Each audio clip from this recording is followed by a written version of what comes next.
Welcome back to the channel. In this video I want to talk to you about Battlefield, just all previous titles and 2042 and all of that stuff. Just very quickly before we jump into this one, if you're not already subbed, make sure you sub to the channel, turn notifications on. We are aiming for 75k subs, then we're going to build our way up to 100,000. All the support on the channel is greatly appreciated. Also, if you want to support me further as a creator, head down to the description, click on show more, check out the links. We have YouTube channel memberships, merch, Patreon, buy me a coffee, all that good stuff. And let's jump into it. So there has been a lot of articles, there's been a lot of people talking about it on Twitter. Previous Battlefield titles are getting more playtime and a higher concurrent player count than Battlefield 2042. Battlefield 2042 released in November 2021. The game is around 2 months old, and players have already upped and left and gone to previous titles. There were so many people saying how bad Battlefield 5 is, it actually got abandoned, and people are now saying they absolutely love it, they miss playing that game, because 2042 has driven them and forced them to go back and play it, where everything is going wrong. In Steam charts, we've even recently seen Battlefield 1 have a higher concurrent player count than 2042. And I mean, if you take a look at 2042, you have All Out Warfare, which consists of Conquest and Breakthrough. You've got Hazard Zone, which is that bad, like, in terms of its population. DICE stopped tracking it a week after the game launched. And then you have Portal, which isn't even just 2042. It mainly consists of older Battlefield titles. But we are playing Battlefield 5 in this video, and coming back to this made me feel really good too. It's a lot more of what a Battlefield game should be than 2042. For an example, you have a scoreboard, you have server browser, I'm pretty sure there's in-game voice chat too. You can leave and switch squads around and stuff. You have, like, actual score streaks for working as a team. So on a lot of maps you can call in a rocket that will come down like a mini nuke sort of thing and destroy an area. Not only that, you can request orders, and if you're, like, there's actually a reason to be a squad leader, because if there are enough orders requested of your teammates and you're not giving them orders, the leadership gets passed over. As well as that, you have different vehicles, you have a lot more cover, so it's more infantry focused. You even have fortifications to where you can improve how strong an objective is to give you more cover, to give you better sort of vantage points, and to make it like a tougher battle to fight over that objective. It's just all round a much nicer experience, and Battlefield 5 wasn't even one of my favourite Battlefield games. I preferred the likes of 3 and 4, where it was more of the, like, modern warfare rather than the old sort of World War times.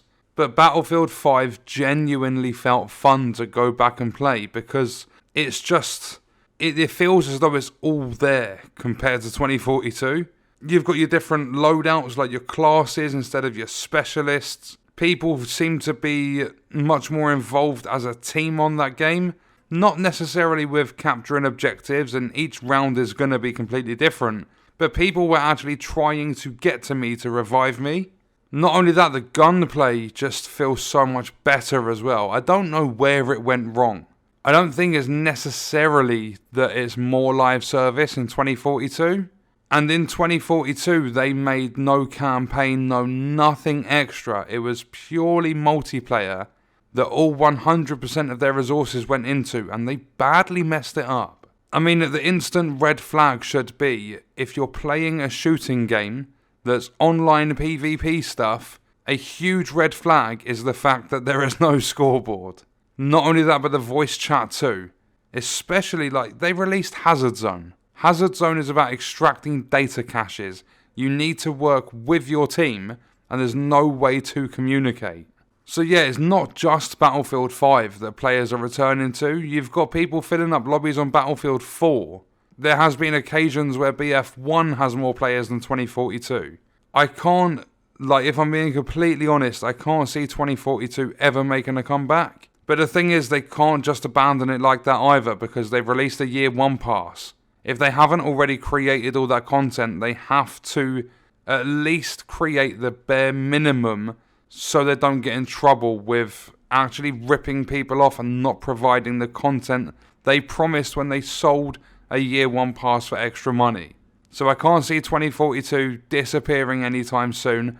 However, I can't see it being popular again anytime soon. I think the best we're going to get is March of this year when Season 1 releases. Everyone will jump back on to see what the first season is like, play the new map, all that sort of stuff. But if significant changes haven't happened, then players will continue to play BF5, BF1, BF4, and they will not stick with 2042. So EA and DICE, if they're in their right frame of mind, they need to do stuff realistically earlier than March, but if not, they have to get stuff done by March in order to keep people on the game so that they can bring in their money. Because if Season 1 doesn't do well in March, I think they'll rush to create the content, they won't give a shit about bugs, and then I think after the year one pass is complete, they're going to abandon the game. If they ain't making money, they're not going to carry on with it. So yeah, Battlefield 2042 has been an epic fail, a mega fail. And it's sad to see. The fact that players are going back to a game they once called shit and they're now calling it amazing because the newer installment is even fucking worse. It's sad to see, but that's what happens when corporate greed and stuff takes over in AAA franchises and companies and everything. So that was a little bit of Battlefield 5 gameplay in the background whilst we spoke about like Battlefield 1 and 4 and 5 taking over in terms of player counts. Well, BF4 hasn't seen more players, but it's seen a little bit of an increase of players since 2042 has got so bad. And that was just a little discussion about it. I want to hear your thoughts and opinions and stuff in the comments. That's going to do it for this video. I will see you in the next one. I hope you guys enjoyed it.